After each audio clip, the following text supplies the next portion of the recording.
حضرت اسامہ حضور سے بے تکلف تھے اور جو ضرورتیں تھیں حضور سے آ کے کہہ لیتے تھے، ظاہر ہے پوتوں کی جگہ پہ تھے، کوئی بھی کام ہوتا بلا تکلف حضور کی خدمت میں حاضر ہو جاتے۔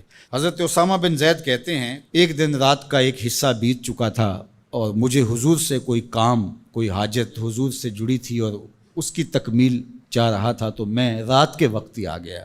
ظاہر ہے کہیں جانا ہو تو بندہ سوچتا ہے، لیکن جہاں اتنی بے تکلفی ہو وہاں کہتا ہے چلو میں چلا جاتا ہوں، تو وہ حضور کی خدمت میں حاضر ہو گئے۔ تو آقا کریم تشریف لے آئے۔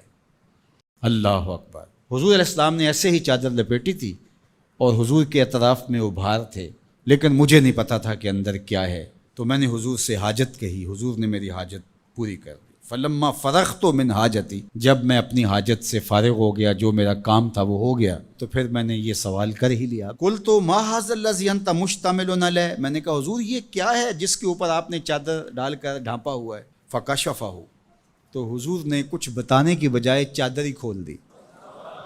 جب چادر کھلی تو منظر صاف تھا۔ میں نے کیا دیکھا سنو، حضرت اسامہ بن زید بن حارثہ بیان کرتے ہیں، فائز الحسن والحسین